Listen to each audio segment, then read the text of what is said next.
Hi, everybody. This is Sean Heidemann. I'm the designated broker with Position Realty. Today, I am recording my Phoenix market report for the month of December 2022. So, I'm going to be including some information that happened in 2022. I hope everybody had a happy holidays and New Year's, and everyone is looking forward to the new year in 2023. Hopefully, it's going to be a better year for everyone. So, let's get started here. This slide here, I'm talking about the market cycle. So as everybody knows, stock market, real estate, everything goes in a cycle, right? So in February, we were in euphoria, and then in March, kind of unease a little bit, denial, and then the interest rates or the federal funds rate was increased. So everyone was pessimistic, everybody panicked. Then we were in despair in November, December, and currently we are in skepticism. So we could probably expect the real estate market is going to be changing gears. Possibly, I know that we were in a buyer's market for a short period of time, and we may be going back to a seller's market. I don't know. But some of the slides and the statistical data that I'm presenting in this presentation will show that.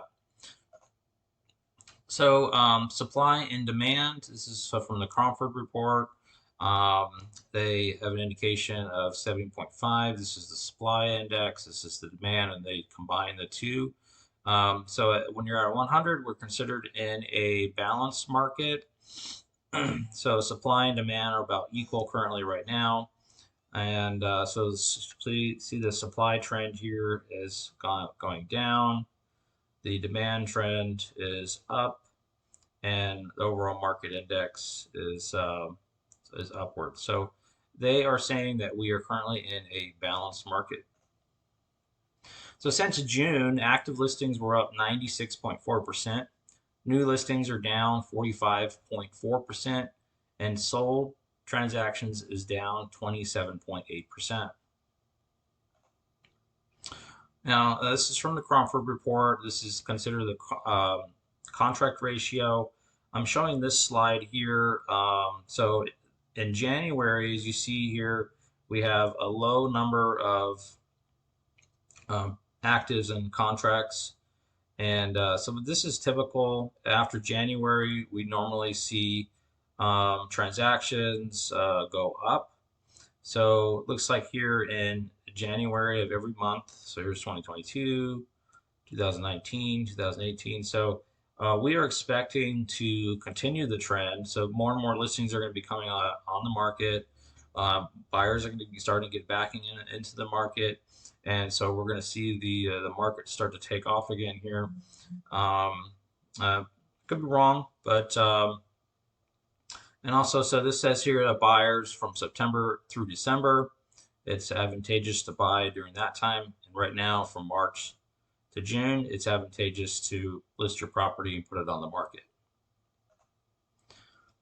So the months of inventory, so we currently have 4.22 months, which is up 93.6% since June. And I'm using June because that's when the federal funds rate was first increased. So if we got no more new listings on the market and the amount of buyers and the demand that's in the market, it would take us 4.22 months for all the inventory to be purchased. So here's a Cromford Report index. So this is another indication that we're in a balanced market. So this is 2022. Um, this is back in 2007. We were in a buyer's market. This is a seller's market. And this on 100 here is a balanced market. So our curve here has come down to the 100 point. So we've been in a balanced market for a little while now, since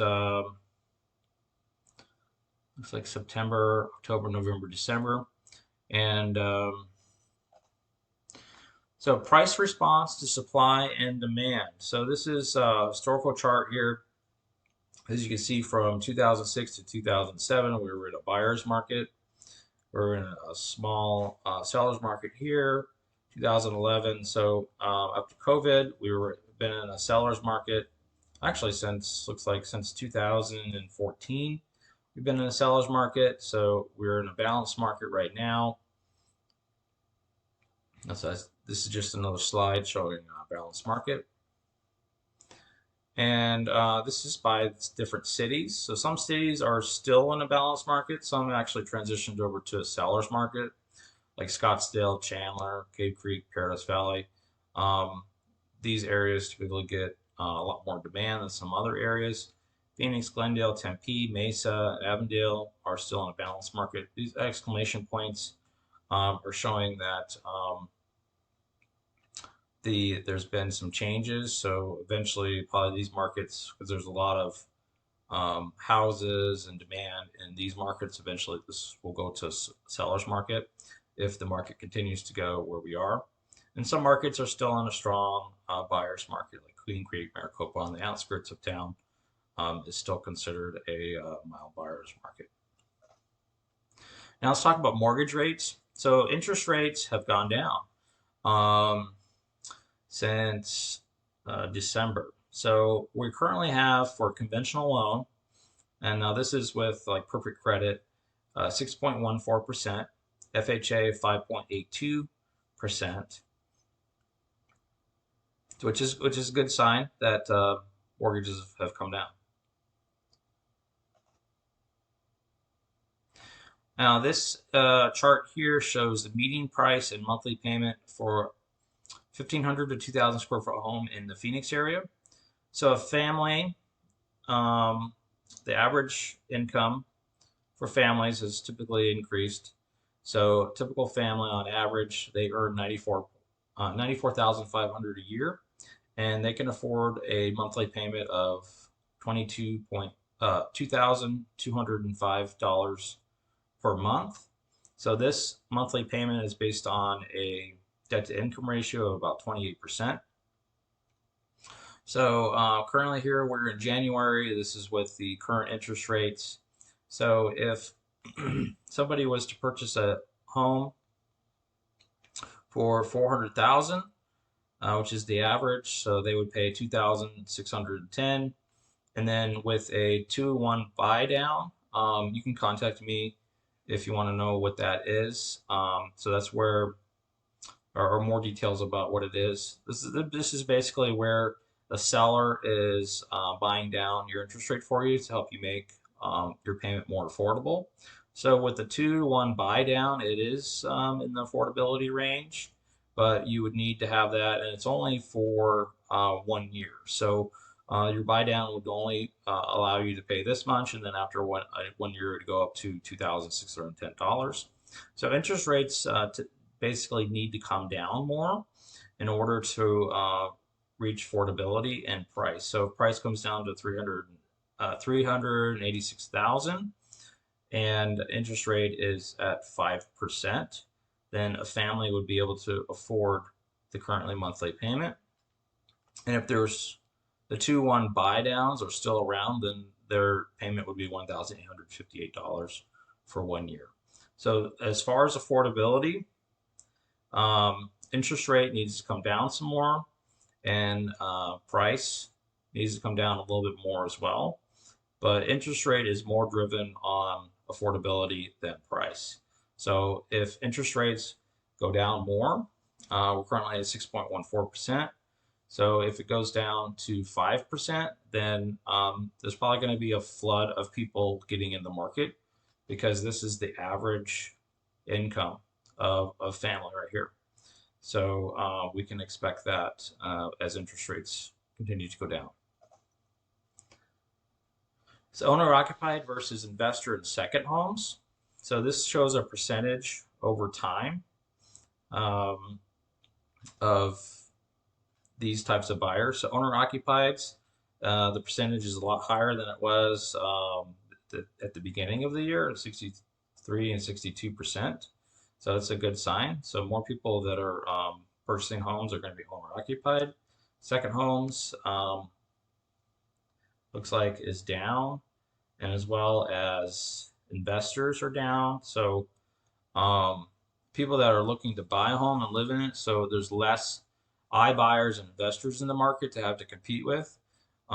So that's also another driving factor on price. So this is kind of a fun chart that I threw in here. People that are flipping, these are the losses from June to November, what basically what they have incurred. So all of these people that sold a property, they've incurred a loss on their property. Um, this is just the non-iBuyers. This is another fun slide. Open door losses. So as you see, Open Door has a lot more losses than traditional flippers. This is from June to November.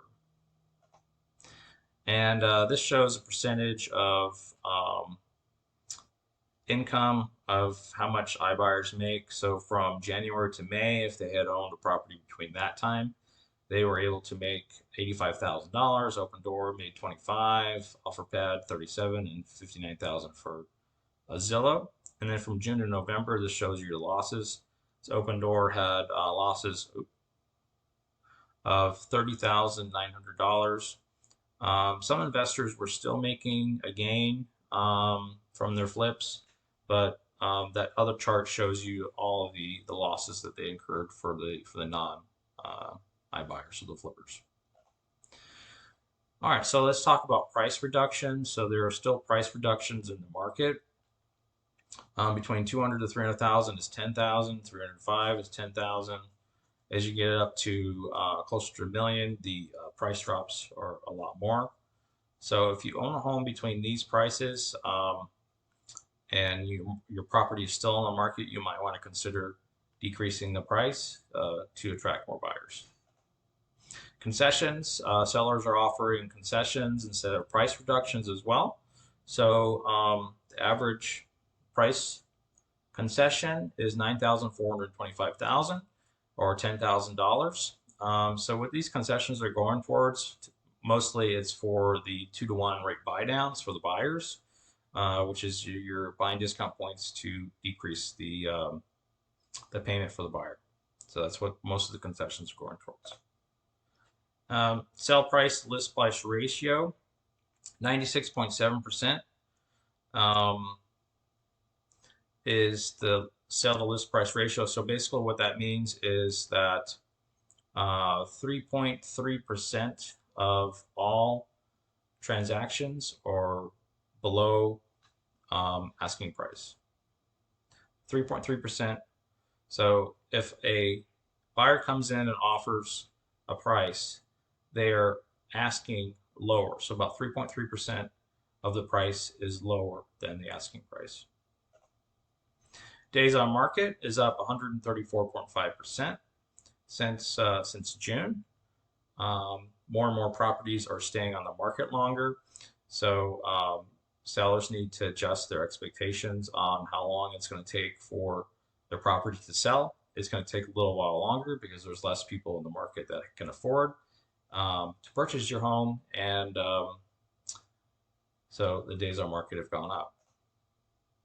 Crawford Report Index, this is a prediction of the future. So basically down here it says if it's below this line here, then we can expect prices to decline, which is not the situation. It's just slightly below. So we are expecting prices to follow the rate of inflation. So if inflation goes down, there's still going to be some appreciation in 2023. But if this line here, this black line, continues to go down further, then we can expect prices to decline. But as of right now, we are predicting that 2023 we will see some appreciation in the market, possibly around March, April, or May, when interest rates continue to go down further. And if it hits that 5% mark, then we can expect to see more and more people getting in the market and prices going up.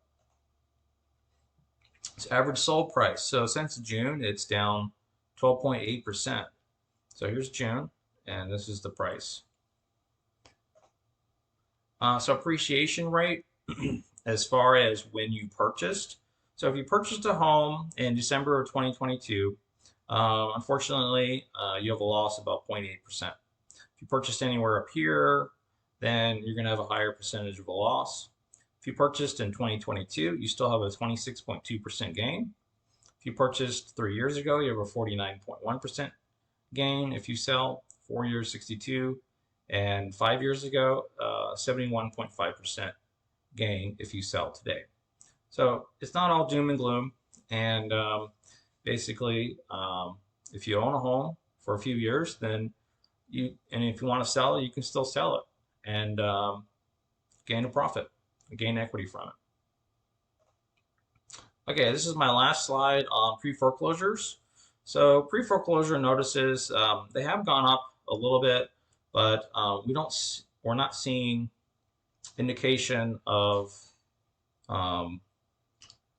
foreclosures coming on the market like we did in 2008. 2008 was a different animal. It was affordability back then. It was more so with the bond market, and so the stock market collapsed and the bonds, mortgage-backed securities.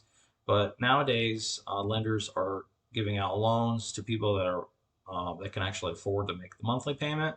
So we're seeing less and less pre-foreclosures during this affordability crisis. It's more so driven by interest rates and not so much by supply and demand and collapse of the overall Wall Street market. So thank you for watching my video, and please stay tuned for the next video. If you like my video, please make sure that you subscribe to the channel so that each month then you'll be notified. Also, if you want to contact me about any of the information in here, my calendar is below, and my phone number, email address, all my social media is down there. You can look me up. So I do appreciate you watching, and please do subscribe to my channel. It definitely helps me out, and looking forward to helping you in 2023.